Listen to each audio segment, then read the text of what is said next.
আপনাদের সবাইকে স্বাগতম আমার সঞ্জীব রোমিং চ্যানেলে। আজ আপনাদের দেখাবো নবদ্বীপ পরিক্রমা তীর্থযাত্রা। এই নবদ্বীপ তীর্থযাত্রাটি আন্তর্জাতিক কৃষ্ণ ভাবনামৃত ইসকন দ্বারা পরিচালিত হয়ে থাকে এবং এই তীর্থটি 9টি দ্বীপে ঘোরানো হয়ে থাকে। 9টি দ্বীপ নিয়ে এই তীর্থযাত্রাটি সম্পূর্ণ হয়। ধর্মীয় জ্ঞান অর্জনের জন্য আমাদেরকে মাঠের মাঝখানে বিভিন্ন জায়গায় পাঠদান দিয়ে থাকে এবং ধর্মীয় বিভিন্ন কাহিনী অবলম্বনে বিভিন্ন নাটকের মাধ্যমে আমাদেরকে জ্ঞান প্রদান করা হয়ে থাকে।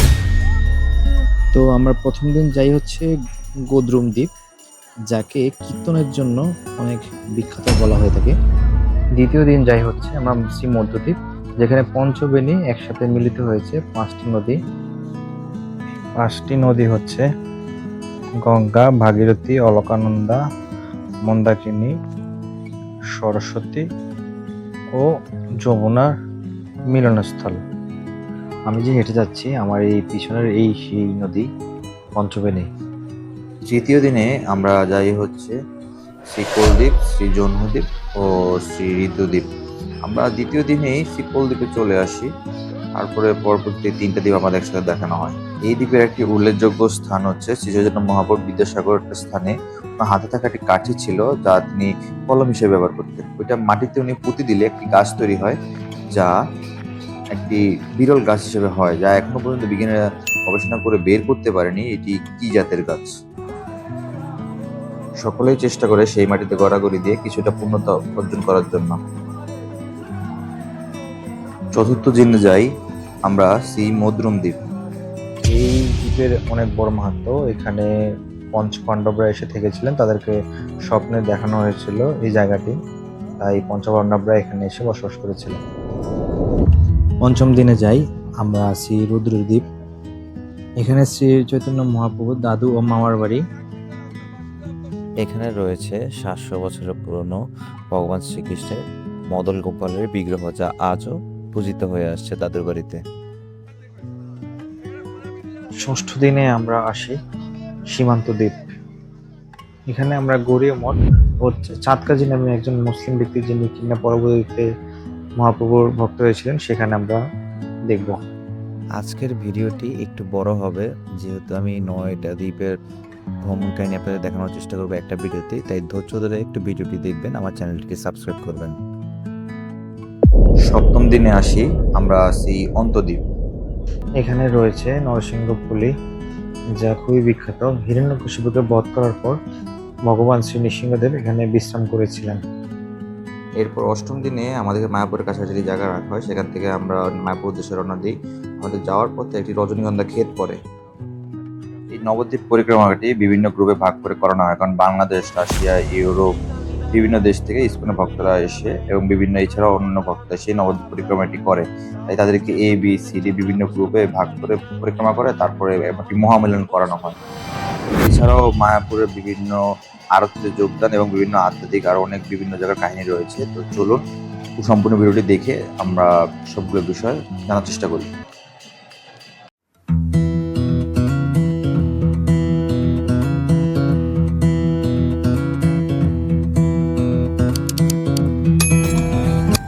ভিডিওর শুরুতেই আপনাদেরকে আমি একটি বই দেখাচ্ছি।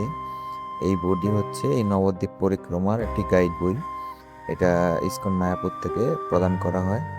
এই বইটিতে আমরা যে 9টি দ্বীপে ঘুরতে যাব, এই সকল 9টি দ্বীপের যে তীর্থস্থানগুলো আমরা ভ্রমণ করবো তা একবারে পরিপূর্ণভাবে ডিটেলসে লেখা রয়েছে। আপনাদের প্রয়োজনে আমি দিয়ে রাখলাম, আপনারা ভিডিও পজ করে করে দেখে নিতে পারেন। তবে অবশ্যই এই তীর্থযাত্রাটি ইসকনের সাথেই করার চেষ্টা করবেন, কারণ ইসকনের সাথে করলে যে সাধুসঙ্গ হয় এবং সাধুসঙ্গের যে পুণ্য লাভ হয়, তা কখনোই আপনি একা করলে করতে পারবেন না। অবশ্যই এই আনন্দটি নেওয়ার চেষ্টা করবেন, ইসকনের যেই ভক্তবৃন্দ এবং প্রভুরা রয়েছে তাদের সাথে করবেন। এবং প্রত্যেক মিছিলেই মানে প্রত্যেক গ্রুপের সাথেই আপনার মহারাজরা থাকে মায়াপুরের, যা অর্জন করা খুবই পুণ্যের বিষয়।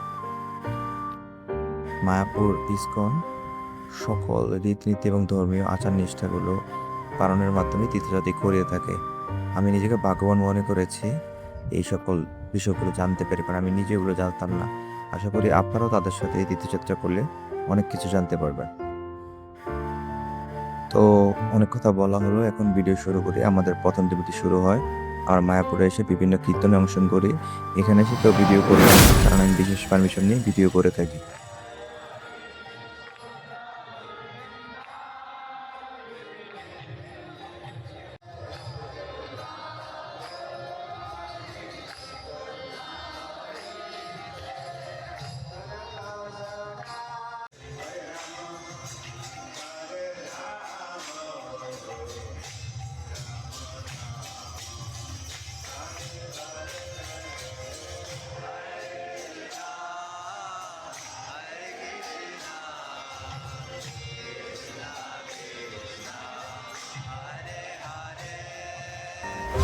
কিছুক্ষণ পর আমি ভগবান শ্রী নৃসিংহদেব, পঞ্চদত্ত ও অষ্টসখী সহ রাধাকৃষ্ণের সেই মায়াপুরের বিখ্যাত বিগ্রহ দর্শন করি।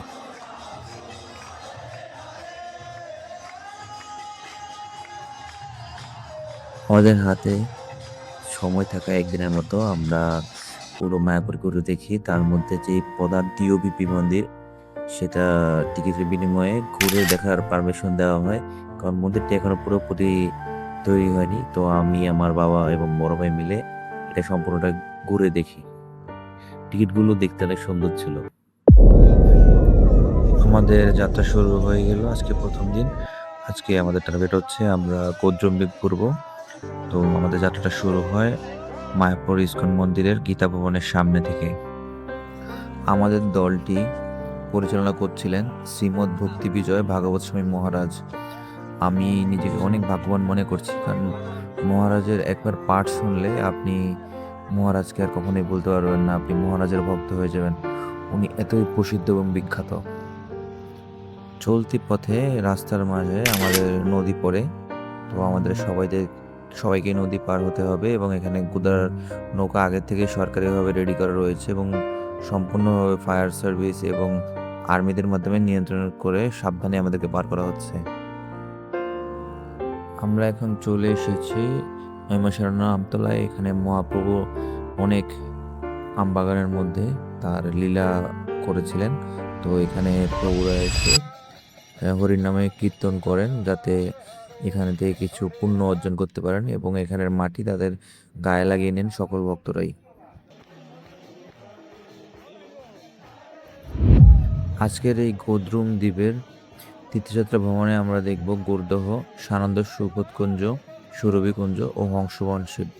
এই গোর্দহতে গৌরাঙ্গ মহাপ্রভু অভিশপ্ত দেব শিশুকে কুমির দেহ থেকে উদ্ধার করেছিলেন।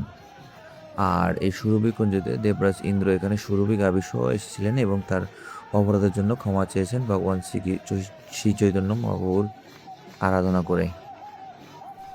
আমরা এখন বের হয়ে যাচ্ছি। তবে আপনাদের সাবধানতার জন্য কথা বলি, আপনারা যদি এখানে আসেন অন্য একজনকে দেখে সরাসরি মাটিতে গড়াগড়ি দিবেন না যে কোনো জায়গায়, কারণ এখানে মাটিতে কাচের ভাঙা পড়ে থাকে। এখন আমরা আছি সেই সুরভিকুঞ্জ মঠে। যদিও আমার সকল জায়গার ভিডিও এবং ছবি তোলা নেই, যেগুলো আমি করেছি আপনাদের দেখানোর চেষ্টা করছি।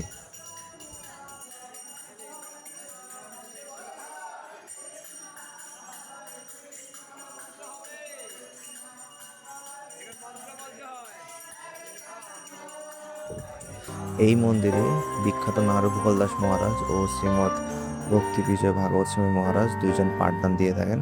তো আমি এই সুযোগটাকে কাজে লাগিয়ে আমি তাদের সাথে কিছু ছবি তুলে রাখি। সাদা কাপড়ে নারগোপাল দাস মহারাজ ও গেরুয়া কালার কাপড়ে শ্রীমৎ ভক্তি বিজয় ভাগবত স্বামী মহারাজ। মন্দিরের বাইরে পাঠদান দিয়ে থাকেন কমলাপতি প্রভু মহারাজ। ওনার কথা শুনলে আপনারা না এসে থাকতেই পারবেন না। প্রভুর কথা শুনে সবাই ক্লান্তি দূর করার জন্য যে যেভাবে পেরেছে, যেখানে জায়গা পেয়েছে বসে পড়েছে। প্রত্যেক মন্দিরে তীর্থযাত্রীদের পিপাসা দূর করার জন্য শরবতের ব্যবস্থা করা হয়েছে। এগুলো মন্দির কমিটির খুবই ভালো উদ্যোগ। ভক্তরা যাতে সময় মতো সঠিকভাবে সুস্থ শরীরে তীর্থ দর্শন করতে পারে, তাই সময় মতো মায়াপুর ইস্কন থেকে সরাসরি গাড়ি যোগে রান্না করে ভক্তরা যেখানে থাকে সেখানে সময় মতো সকালের খাবার পাঠিয়ে দেওয়া হয়।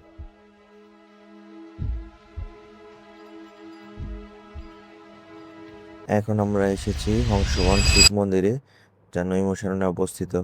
আপনাদের সুবিধার্থে আমি এই মন্দির কখন খোলা থাকে কখন বন্ধ থাকে সেই টাইম টেবিলের ছবিটি দিয়ে রাখলাম।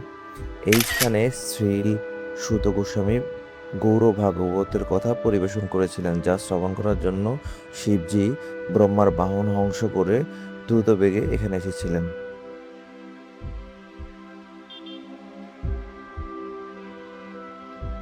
এখন যে মন্দিরটি দেখতে পাচ্ছেন এটা হচ্ছে গিয়ে শ্রী ভক্তিবিনোদ ঠাকুরের বাসগৃহ ও সমাধিস্থল। এখানে উনি বসবাস করেছেন এবং ওনার দেহত্যাগ করার পর এখানে ওনাকে সমাধি দেওয়া হয় এবং সেখানে তার বিগ্রহ তৈরি করে পুজো করা হয়। এই আসবাবপত্রগুলো ওনার ব্যবহৃত। মন্দিরের সময়সূচি আপনাদের সুবিধাতে দিয়ে রাখলাম। তো আজকের দিনে তীর্থ ভ্রমণ শেষে আমরা আমাদের ক্যাম্পে চলে যাই, সেখানে আমাদের খাওয়া দাওয়ার ব্যবস্থা করানো হয়।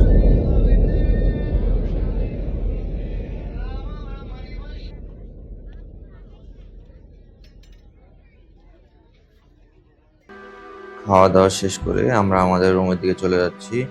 প্রত্যেক গ্রুপেরই আলাদা আলাদা রুম রয়েছে, তাই এই রুমগুলো খুঁজে নিতে একটু সময় লাগে। দেখুন আজকের গর্নি থেকে কত সুন্দর করে সাজানো হয়েছে। আজ হচ্ছে দ্বিতীয় দিন, যাব হচ্ছে মধ্যদ্বীপ। সেখান থেকে আমরা শেষের দিকে যাব কোলদ্বীপে। প্রত্যেক দিন ভোর 3টার দিকে উঠে স্নান করে তারপরে মালা জপ করার পর এখানে আমাদেরকে একটি ধর্মীয় পাঠদান করা হয় এবং হরিনাম কীর্তন করা হয়। তারপরে আমরা বের হয়ে যাই সকাল সকাল 5টা সাড়ে 5টা থেকে। যেহেতু অনেক দিন আগের ভিডিও, আমার কিছু তথ্য আগে পিছিয়ে হয়ে যেতে পারে, তার জন্য আমি আগেই ক্ষমা চেয়ে নিচ্ছি। এখন আমরা আছি সুবর্ণ বিহার গড়ীয় মঠ। এই মন্দিরটি একটি হিন্দু রাজা করেছিল, যেটি ধ্বংস হয়ে যাওয়ার পরে আবার গৌড়ীয় মঠের ভক্তি সিদ্ধান্ত সরস্বতী ঠাকুরের উদ্যোগে এটা আবার পুনর্নির্মাণ করা হয়। এবং দেখুন সেই পুরনো প্রাসাদ এবং মন্দিরের সেই প্রাচীরগুলো এখনও রয়েছে। এগুলো ভক্তদের জন্য দর্শনের জন্য রাখা হয়েছে, সবাই এগুলো ধরে প্রণাম করে থাকে। এখন মাঠের মাঝখানে ধর্মীয় পাঠ দেওয়া হচ্ছে। মহারাজা ভক্তদের উদ্দেশ্যে বিভিন্ন ধর্মীয় কাহিনী এবং পাঠ আমাদের উদ্দেশ্যে দিচ্ছে। আমার এই বিষয়টা খুবই ভালো লাগে। খোলা মাঠের মধ্যে ভোরবেলা এই পাঠ আমার কাছে খুবই ভালো লাগে। এখন আপনাদের দেখাবো হরিহর বিগ্রহ, যেখানে বিগ্রহের অর্ধেক হচ্ছে শিব আর অর্ধেক হচ্ছে বিষ্ণু। সাদা অংশটি হচ্ছে শিব আর কালো অংশটি হচ্ছে বিষ্ণু। এখন আপনারা দেখছেন গোমতী নদী, এটি পুষ্কর তীর্থ যাওয়ার পথে পড়ে। এই নদীর জল মাথায় নিলে পুণ্য লাভ করা যায়। এই হচ্ছে পুষ্কর তীর্থ, যা অভিন্ন পুষ্কর। সৃষ্টিকর্তা ব্রহ্মার রাজস্থানে একটি মাত্র মন্দির রয়েছে পুরো পৃথিবীতে, যেটা পুষ্কর বলা হয়। পুষ্কর অর্থ হচ্ছে পদ্মফুল। এটিও সেই পুষ্করই। এখানে এটি স্বপ্নাদেশে এখানে এই পুষ্কর আবার অভিন্নভাবে আবির্ভূত হয়েছে। দীপদাস নামক এক ব্রাহ্মণ সত্যযুগে তীর্থ ভ্রমণ করতে করতে এই স্থানে এসে উপস্থিত হন। তার ইচ্ছা ছিল পুষ্কর তীর্থ দর্শন করা, কিন্তু স্বপ্নাদেশে তিনি এই স্থান থেকেই যান। কালক্রমে বৃদ্ধা অবস্থায় আবার পুষ্কর তীর্থ দর্শন করার লালসা বোধিত হয়। আকাশবাণী অনুসারে এই কুণ্ডের জলে নেমে ডুব দেওয়া মাত্রই তীর্থরাজ পুষ্করকে দর্শন করে এবং তীর্থরাজ বললেন, আমি পুষ্কর থেকে এখানে আসিনি, আমি নিত্য এখানে বিরাজ করি। এখন আবার যাচ্ছি আরেকটি তীর্থস্থান দর্শনে, তবে এটি কোথায় যাচ্ছি আমার মনে নেই। আপনারা দেখতে থাকুন, সেখানে গিয়ে আমরা আরতি কীর্তনে অংশগ্রহণ করি। দেখতে থাকুন।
অনেকটা সকাল হয়ে যাওয়ায় আমাদের সকালে খাবার দিয়ে দেওয়া হয়।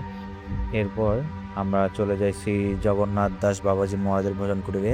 এখানে উনি যে পুজো করতেন সেই বিগ্রহ রয়েছে এবং ওনার সমাধি রয়েছে এবং সেখানে তার একটি বিগ্রহ তৈরি করা হয়েছে। এখন আমরা চলে আসি কুরুক্ষেত্র পঞ্চবেণী নদীর ধারে। এখানে পাঁচটি নদীর মিলনস্থল ভাগীরথী, অলকানন্দা, মন্দাকিনী, সরস্বতী ও যমুনা। এই পঞ্চ নদীর মিলনস্থলে ঋষিগণ সহ ব্রহ্মা 1 কোটি যজ্ঞ সম্পাদন করেছিলেন, তাই একে মহান প্রয়াগও বলা হয়ে থাকে। এই পঞ্চবেণী সমান তীর্থ পুরো চতুর্দশ ভুবনে মানে 4 ভুবনে নেই।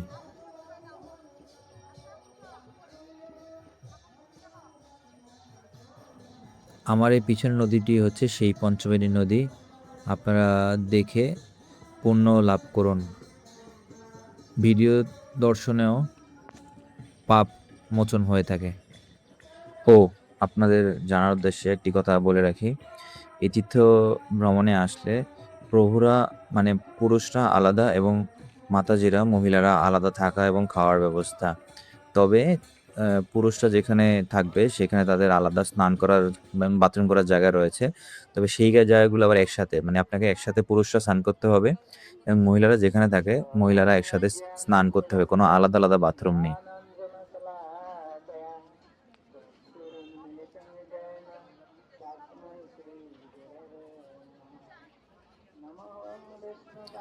এই নদীর পরেই মহারাজরা এই নদী সম্পর্কে আমাদেরকে পাঠদান করে থাকেন, যার মাধ্যমে আমাদের পুণ্য লাভ হয় এবং এখানে আমাদের দুপুরের খাওয়া দাওয়া আমরা করে থাকি।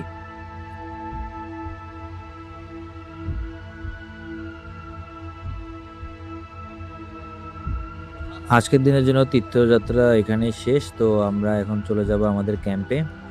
সেখানে গিয়ে আমরা জানতে পারি আমার ক্যাম্পের কাছাকাছি সেই নদী।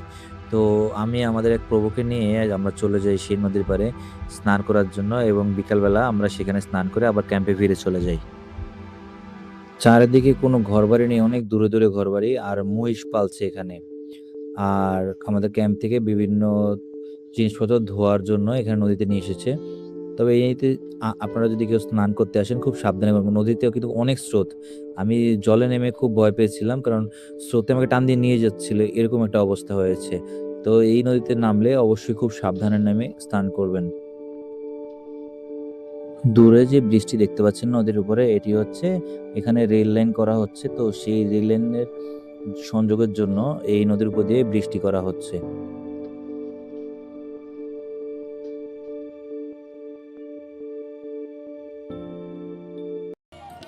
প্রত্যেক দিন গণিতে 3 বেলা পুজোর দেওয়ার নিয়ম রয়েছে। তো সন্ধ্যা আরতি হচ্ছে এবং পুজো দেওয়া হচ্ছে। পাশাপাশি আমরা হরির নাম কীর্তন করে ভগবানের সামনে আমরা ভগবানের প্রতি শ্রদ্ধা নিবেদন করছি। তো এটা ছিল প্রত্যেক দিনের একটা আমাদের রুটিনের বিষয়। প্রতিদিন সন্ধ্যার পরে আমাদেরকে পাঠ শুনতে হবে এবং তার আগে গণিতের পুজো দিতে হবে।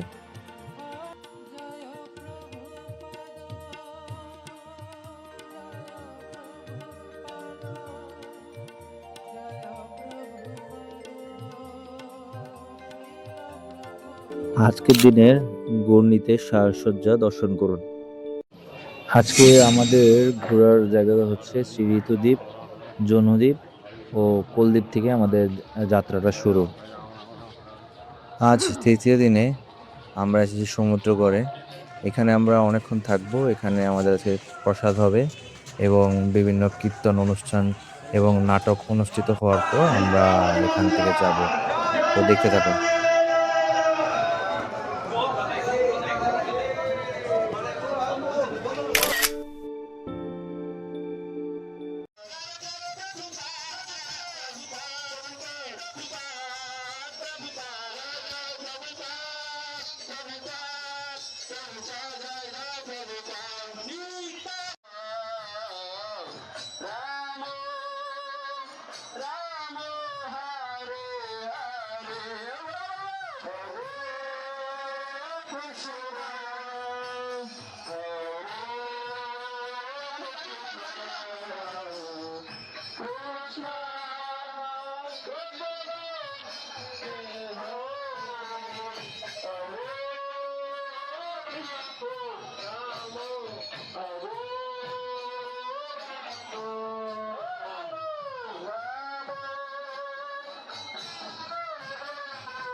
এখন আমরা যাচ্ছি বিদ্যাসাগরের দিকে। এই জায়গাটির কথাই বলেছিলাম, মহাপ্রভু এখানে গুরুগৃহের মতো শিষ্যদের পাঠদান দিতেন। তো ওনার হাতে একটা কাঠি সদৃশ্য বস্তু ছিল যা উনি কলম হিসেবে ব্যবহার করতেন। তো উনি একদিন এই কাঠিটি মাটিতে পুঁত দিলে এটা থেকে একটি গাছের তৈরি হয়, যে গাছটি কিনা এখন পর্যন্ত বিজ্ঞানীরা গবেষণা করে বের করতে পারেনি এটি কোন জাতের, কোন স্পিসিস থেকে তৈরি হয়েছে। তো এটা নিয়ে এখনো গবেষণা চলছে। তো সেখানেই এখন সাধু এবং ভক্তরা এরকম কীর্তন করছে এবং একজন আরেকজনের সাথে খুবই আনন্দ করছে। এটাই তো আসল ভক্তি সঙ্গে আনন্দের প্রাপ্তি, এবং এই মাটিতেই গড়াগড়ি খেয়ে সবাই মহাপ্রভুর আশীর্বাদ লাভের চেষ্টা করছে।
পিছনে যে অ্যারো চিহ্ন দিয়ে গাছটি দেখানো হচ্ছে এটি সেই গাছ আমাদের ছবির মধ্যে, দেখুন ভালোভাবে।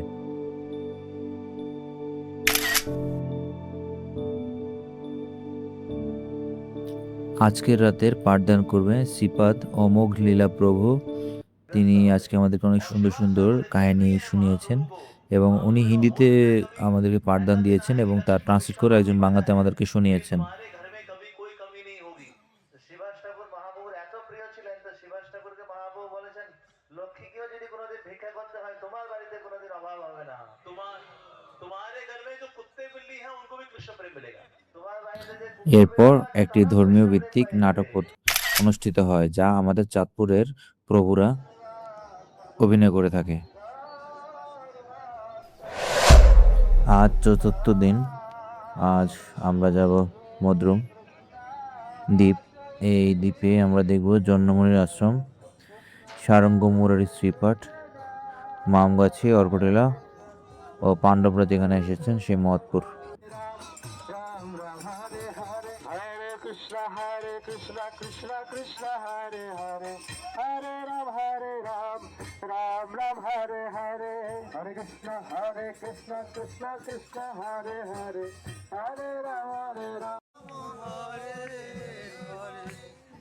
এই জন্মমণি ছিলেন ঈশ্বরের সিদ্ধ ভক্ত, যিনি কিনা একবার রাগান্বিত হয়ে গঙ্গার সমস্ত জল খেয়ে ফেলেছিলেন।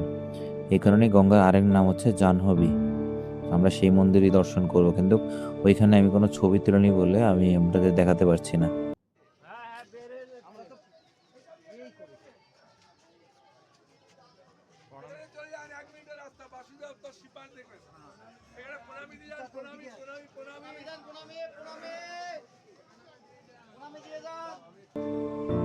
পথিমধ্যে আমরা আরো কিছু মন্দির পাই যা চৈতন্য মহাপ্রভু এসেছিলেন, তো আমরা সেগুলো প্রদক্ষিণ করি।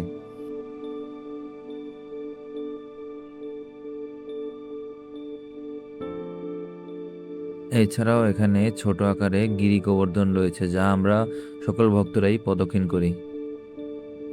আমরা এখন আছি সারঙ্গমুড়ির শ্রীপাঠে, যেখানে তার দ্বারা সেবিত শ্রী বিগ্রহ ও বাসুদেব দত্তের বিগ্রহ রয়েছে, এবং এখানে সিদ্ধ বকুল গাছ রয়েছে যা আমরা প্রদক্ষিণ করি।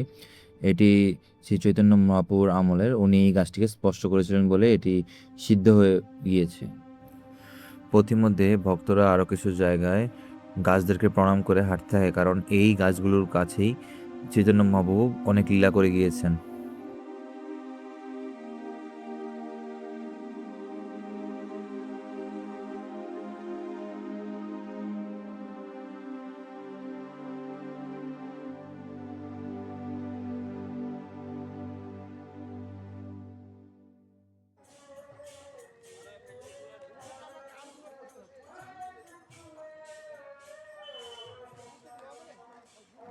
এখন আমরা চলে এসেছি শ্রী বৃন্দাবন দাস ঠাকুরের বাড়িতে। এখানে আমাদের সেই ওপেন জায়গায়, মানে মুক্ত খোলা জায়গায় গাছের নিচে পাঠদান করা হয়, এবং এখানে আমরা অনেকক্ষণ থাকি এই জায়গাটাতে। তো আপনারা দেখতে থাকুন।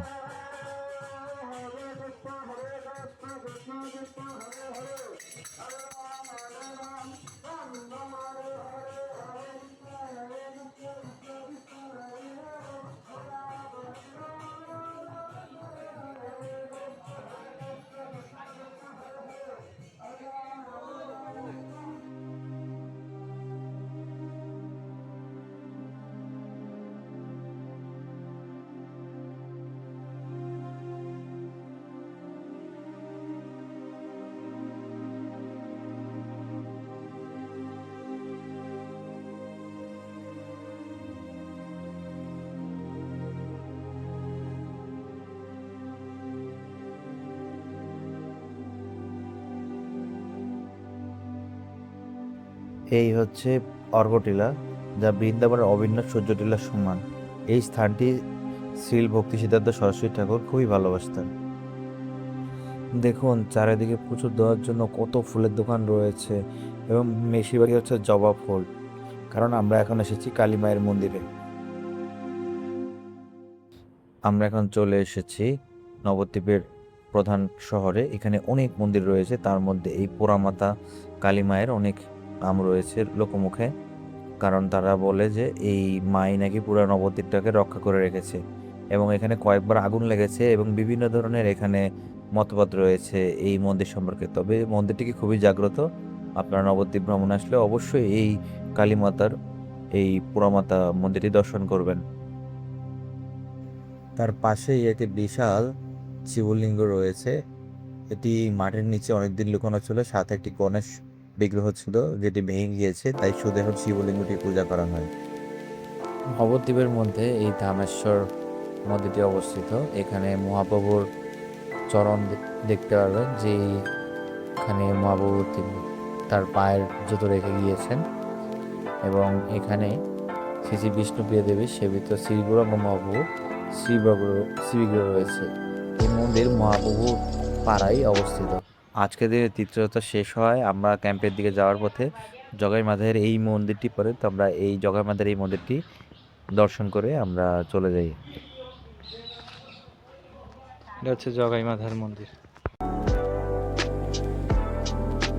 আমরা যখন যাই তখন মন্দিরটি বন্ধ হয়ে যায়, তাই আমরা ভিতরের দৃশ্যটি দেখাতে পারলাম না আপনাদেরকে।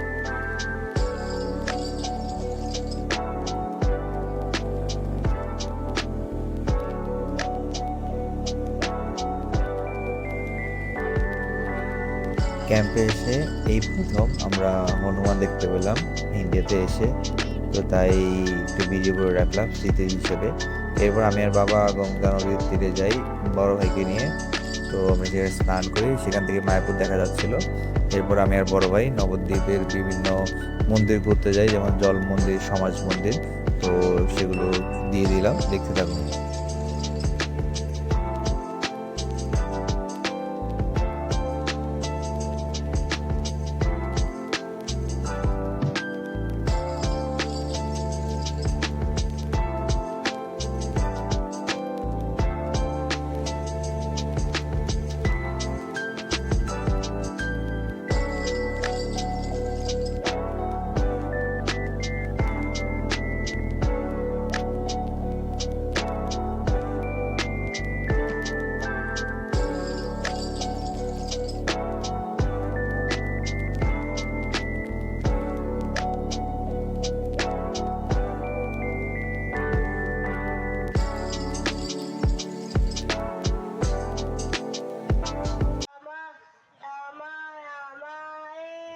রাতে ক্যাম্পে বাচ্চাদের বিভিন্ন ধর্মীয় অনুষ্ঠান এবং শ্লোক পাঠ হয়, তো দেখুন।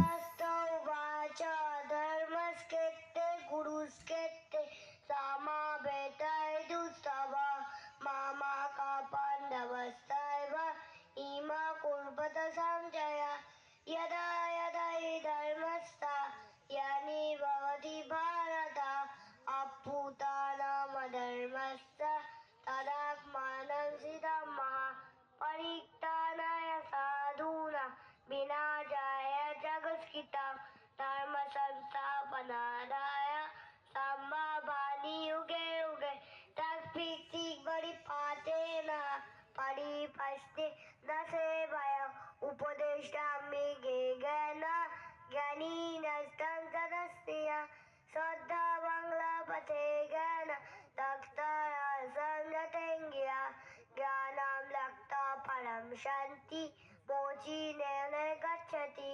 हरे कृष्ण कृष्ण कृष्ण हरे हरे हरे राम राम राम हरे हरे हरे कृष्ण।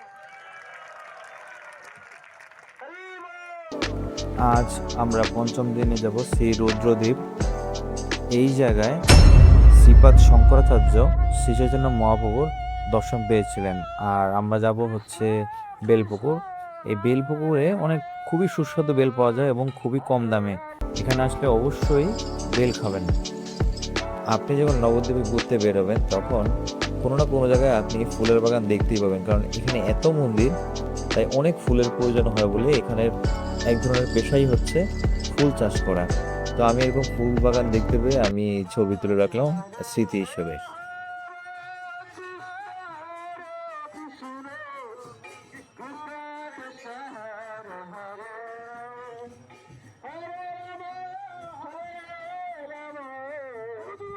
আজকে আমাদেরকে আবার নদী বের হতে হবে। ওই যে দূরে দেখুন মায়াপুরের মন্দির দেখা যাচ্ছে। আপনি যেখান দিয়েই নবদ্বীপ পরিক্রমা করুন না কেন, মায়াদ্বীপের মন্দিরটি কিছুক্ষণ পর পর দেখা যায়। এটা খুবই ভালো লাগে।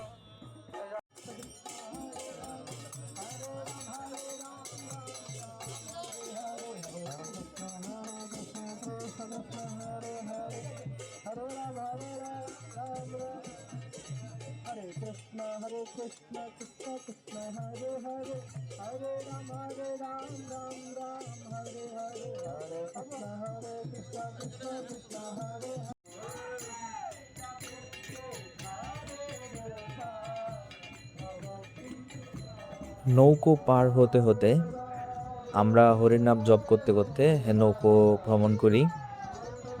এরপর আমাদের সকল তীর্থযাত্রীরা পার হতে সময় লাগছে বলে আমরা একটি জায়গায় বসে সকালে মালা জপ করি, কেউ হরিনাম কীর্তন করতে থাকে। পরিবেশটা খুবই সুন্দর লাগছিল।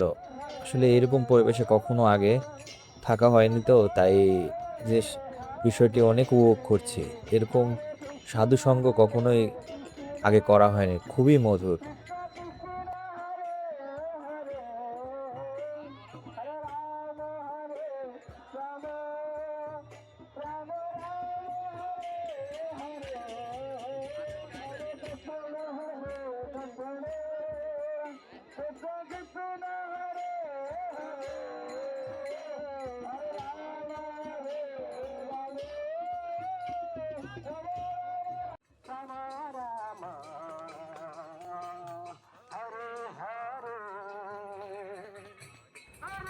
সবাই চলে এসেছে, এখন আমরা আবার হাঁটা শুরু করেছি। তো এলাকাবাসীর লোকজনও আমাদের হরিনাম কীর্তন শুনে আমাদেরকে সমর্থন করছিল এবং সবাই হরে কৃষ্ণ মহামন্ত্রে আমাদেরকে স্বাগতম জানাচ্ছিল। মানে কি বলবো আর, শরীরের পশম কাটা দিয়ে যাচ্ছিল, মানে এরকম অনুভূতি খুবই অসাধারণ। আমাদের সাথে একজন প্রভুকে দেখতে পেলাম যার একটি পা নেই, তিনি আমাদের সাথে এই 9টি দ্বীপ পরিভ্রমণ করছে। আমরা তো তার কাছে খুবই নগণ্য, তিনি এই একটি পা নিয়ে সম্পূর্ণ নবদ্বীপ পরিক্রমা কিভাবে এত ভক্তির সাথে সম্পন্ন করলো। এবং দেখুন, উনি রাস্তা ঝাড় দিয়ে দিয়ে ভগবানের রাস্তা পরিষ্কার করে দিচ্ছে। এখন আমরা চলে এসেছি আরেকটি তীর্থস্থানে, জায়গার নামটি আমার মনে নেই। এখানে আমাদের বাগানের মাঝখানে বসিয়ে এই ভোরবেলা আমাদেরকে ধর্মীয় পাঠদান করা হয়, দেখতে থাকুন। প্রকট লীলা আর হচ্ছে অপ্রকট লীলা। অদ্যাপিও সেই লীলা করে গৌর রায় কোন কোন ভাগ্যবান দেখিবারে পায়। এখন অনেক ভাগ্যবান ভক্তরা তারা দর্শন করেন মহাপ্রভু নাম সংকীর্তন সহযোগে তিনি ভ্রমণ করছেন। এরপর সেখানে একটি নাটক অনুষ্ঠিত হয় ধর্মীয় কাহিনী অবলম্বনে। তো এই নাটকটিও অভিনয় করে আমাদের চাঁদপুরের আমাদের ইসকনের প্রভুগণ। খুবই ভালো লাগে, এখান থেকে আমরা অনেক কিছু শিখতে পারি।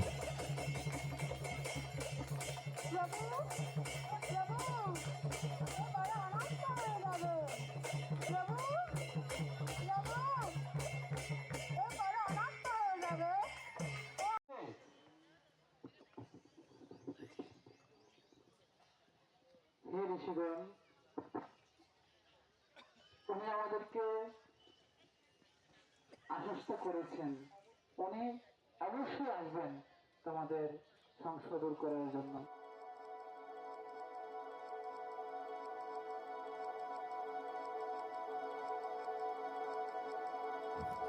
এরপর আমরা ক্যাম্পে চলে যাই। সেখান থেকে আমরা মহাপ্রভুর দাদুর বাড়ির সেই 700 বছরের পুরনো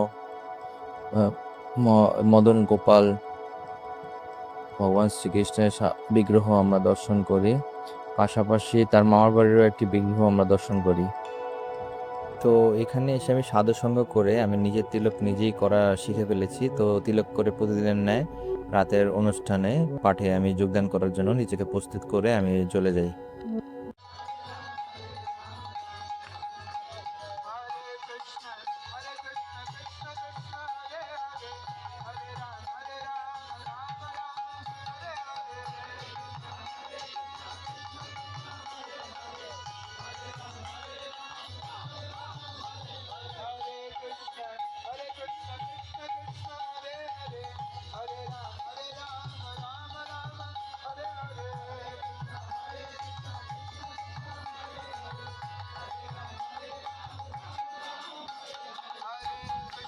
আজ আমাদের 6ষ্ঠ দিন।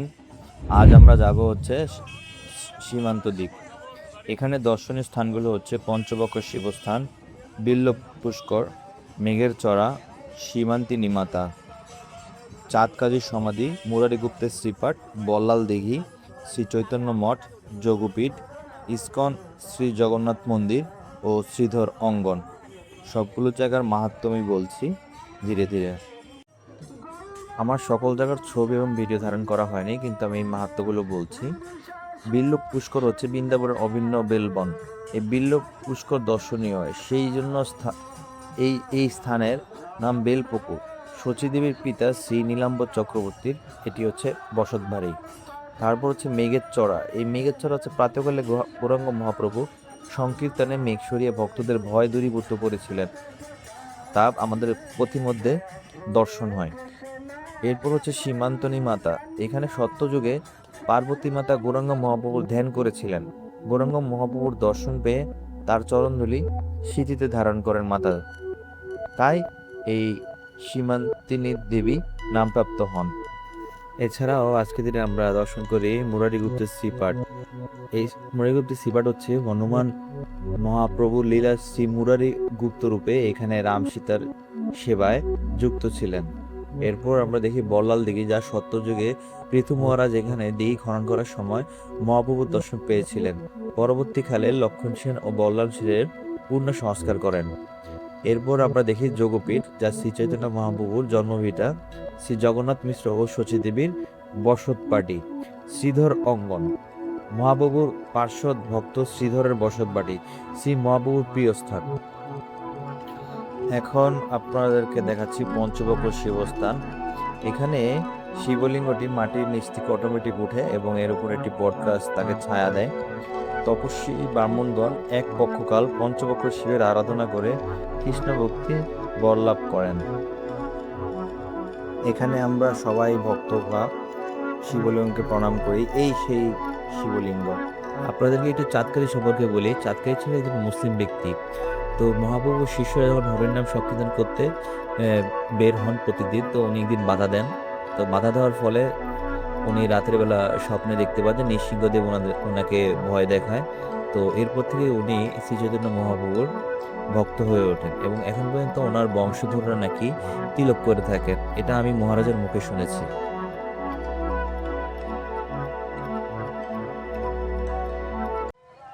এখন আমরা যাচ্ছি শ্রী চৈতন্য মঠের দিকে। পথেই পড়বে চাঁদকাজির সমাধি। তো এই হচ্ছে সেই চাঁদকাজির সমাধি। চাঁদকাজি ছিলেন মহাপ্রভুর লীলা সহায়ক একজন।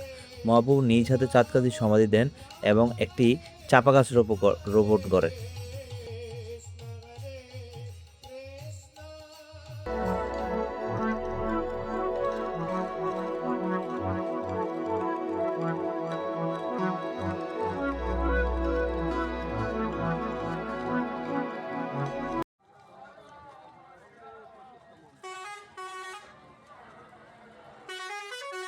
এখন আমরা এসেছি শ্রী চৈতন্য মঠ। এখানে শ্রী চৈতন্য মহাপ্রভুর মাসির বাড়ি, চন্দ্রশেখর আচার্য ও সর্বহারা দেবীর বসতবাটি, রাধাকুণ্ড ও শ্যামকুণ্ড এখানে আপনারা দেখতে পারবেন। এছাড়াও রয়েছে গিরি গোবর্ধন ও শিলভক্তি সিদ্ধান্ত সরস্বতী ঠাকুরের ভজন কুটি ও সমাধি মন্দির, যিনি কিনা প্রভুপাদের গুরুদেব ছিলেন। এছাড়াও শ্রী শ্রী গান্ধারিকা গিরিধারীর অপূর্ব দৃশ্য আপনারা এখানে চাইলে দেখতে পারবেন। তো চলুন আমরা দেখতে থাকি।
ও আপনাদের জানার উদ্দেশ্যে একটি কথা বলে রাখি, এই তীর্থ ভ্রমণে আসলে প্রভুরা মানে পুরুষরা আলাদা এবং মাতাজিরা মহিলারা আলাদা থাকা এবং খাওয়ার ব্যবস্থা।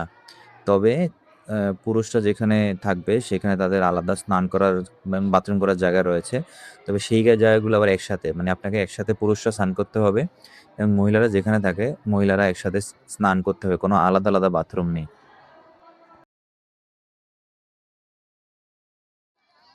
এখানে মানুষজন মাছকে নিয়ত করে খাবার দিয়ে থাকে।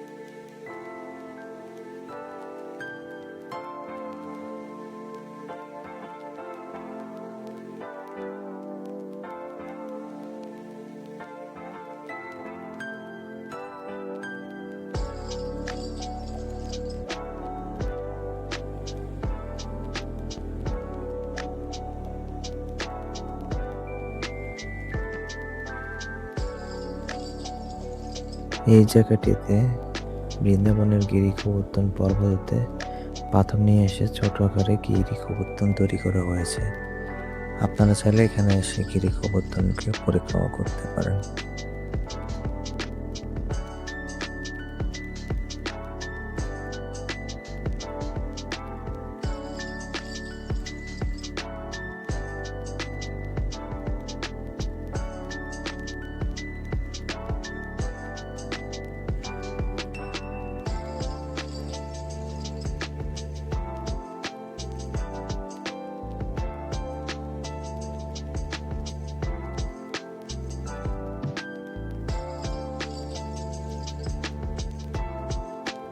এখন আমরা চলে এসেছি ইসকনের জগন্নাথ মন্দির।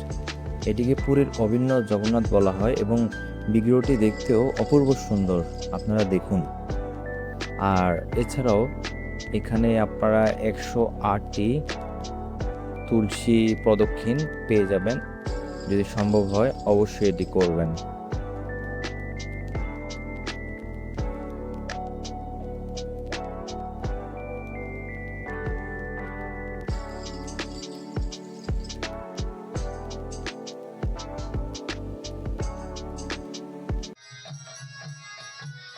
রাতের বেলা আমরা আবার ক্যাম্পে ফিরে আসি এবং এখানে রাতে আজকে তরমুজ খাওয়ার প্রতিযোগিতা হয়, তো আমরা সেটাই দেখছি।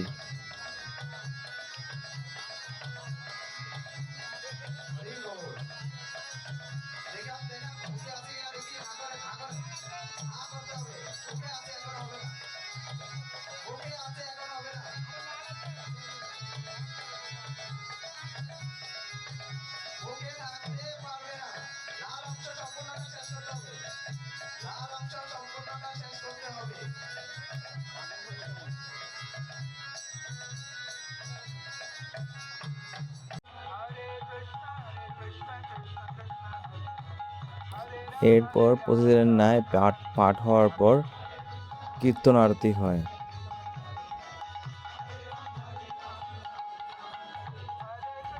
আজ আমাদের 7ম দিন। আজ আমরা ঘুরে দেখব অন্তদ্বীপ।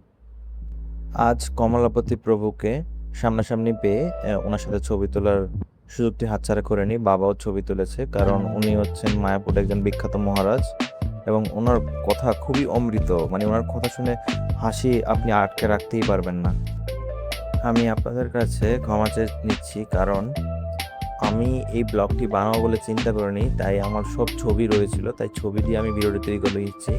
যদি ভবিষ্যতে আমি কখনো আবার যাই তাহলে অবশ্যই আমি ভিডিও করে আপনাদেরকে সম্পূর্ণভাবে দেখানোর চেষ্টা করব। আজ আমরা দেখব নরসিংহপল্লী, যেখানে হিরণ্যকশিপুকে বধ করার পর নৃসিংহদেব এখানে রক্তাক্ত হাত নিয়ে এখানে বিশ্রাম করেছিলেন। এরপর দেখব হচ্ছে গিয়া দেবপল্লী, যেখানে দেবতাগণ এখানে নৃসিংহদেবকে আরাধনা করেছিলেন। তারপর আমরা দেখব মন্দাকিনী সরোবর। হিরণ্যকশিপুর রক্তরঞ্জিত নখরাজি নৃসিংহদেব এই সরোবরেই হাত ধুয়েছিলেন। এছাড়াও আমরা দেখব সুবর্ণ বিহার, মহারাজ সুবর্ণ সেনের রাজধানী। এই সুবর্ণ সেন পরবর্তীকালে শ্রী চৈতন্য মহাপ্রভুর অন্যতম পার্ষদ শ্রী বুদ্ধিমন্ত খান রূপে আবির্ভূত হয়েছিলেন। আমরা এই নবদ্বীপ পরিক্রমায় এই 9টি দ্বীপের সকল তীর্থযাত্রা করার সময় আমাদেরকে 3বার নদী পার হতে হয়। তবে আপনারা চাইলে গাড়িতেও স্থলপথে আপনারা ঘুরে দেখতে পারবেন।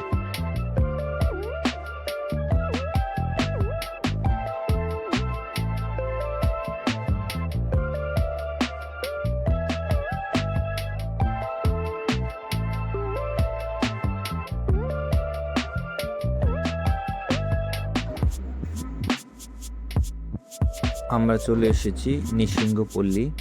দেখুন, এই গাছের মধ্যে ভগবান নৃসিংহদেবের জন্য মানত করে মানুষজন লাল সুতো বেঁধে রেখে গেছে। এই সেই নৃসিংহদেবের রাগান্বিত বিগ্রহ, যা শুধুমাত্র তুলসী পাতার মালা দিয়ে পুজো করা হয় এবং ভক্তরা এখানে ভগবান নৃসিংহদেবের উদ্দেশ্যে তুলসী মালা কিনে নিয়ে আসা। আজ আমাদেরকে মায়াপুরের কাছাকাছি একটি জায়গায় রাখা হয়, সেখান থেকে আমরা রেস্ট নিয়ে যাতে সুস্থভাবে সবাই যেতে পারি সেই জন্য আমরা এখান থেকে রওনা করি। তো আজ হচ্ছে শেষ দিন, অষ্টম দিন। আজ আমাদের মহামিলন। আমরা এটা ক্ষেতের মাঝখান দিয়ে যাচ্ছি। পাশেই আমাদের একটি রজনীগন্ধার ক্ষেত পড়ে, খুবই ভালো লাগলো দেখে। কখনো এই ধরনের রজনীগন্ধার মাঠ দেখিনি। তো মহামিলন হচ্ছে আজ পুরো পৃথিবী থেকে যত ভক্তরা এসেছে তারা সবাই এক জায়গায় একটি মাঠে এসে মিলিত হবে। সেখানে আমাদেরকে গাঁদা ফুলের মালা দিয়ে বরণ করা হবে এবং একে অন্যের সাথে জড়াজড়ি করে সাধুসঙ্গ করবে। আমরা প্রায় মায়াপুরের কাছাকাছি চলে এসেছি। তো এই মহামিলনটি করার জন্য মায়াপুরের কাছেই মায়াপুরের এক মন্দিরের একটি বিশাল মাঠ রয়েছে, ওইখানে আমাদের জন্য প্যান্ডেল করা রয়েছে। আমরা সবাই গিয়ে ওই জায়গায় বসবো। সকল মহারাজরা যারা যারা এই নবদ্বীপ পরিক্রমা কার্যক্রমে সংযুক্ত ছিল এবং করিয়েছেন আমাদেরকে, তারা আমাদের উদ্দেশ্যে কিছু বক্তব্য পেশ করবেন। সেই মহেন্দ্রক্ষণ চলে এসেছে। আমরা চলে এসে মহামিলনের মাঠে। তো আমরা প্রবেশ করছি। দেখুন আমাদেরকে কীভাবে স্বাগত করা হচ্ছে। সবাই চারিদিকে হরিনাম কীর্তন করছে এবং সকল দেশের পুণ্যার্থী ভক্তবৃন্দরা তাদের তীর্থযাত্রা সম্পন্ন করেছে। এই তীর্থযাত্রার শেষে সবাইকে একটা করে সার্টিফিকেট দেখানো হয়। গোপনীয়তার এবং তথ্য প্রযুক্তির যে বর্তমানে বিভিন্ন আইনি নিষেধ রয়েছে, তার জন্য সার্টিফিকেটটি দেখাতে পারছি না। চারিদিক থেকে গাঁদা ফুলের পাপড়ি ছড়ানো হচ্ছে আমাদের উপর এবং গাঁদা ফুলের মালা আমাদেরকে পরিয়ে দেওয়া হয়। তো আমরা স্টেজের সামনে গিয়ে সবাই বসে পড়ি। কিছুক্ষণ পর একটি আবেগঘন মুহূর্ত তৈরি হয়, কারণ আমরা এতদিন একসাথে সবাই ছিলাম, অনেক নতুন নতুন মানুষের সাথে পরিচয় হয়েছি। এখন বিধির বিধান যেহেতু সবাইকে সবার বাড়িতে ফিরে যেতে হবে, তো সেই জন্যই একজনের প্রতি আরেকজনের খুবই খারাপ লাগছে।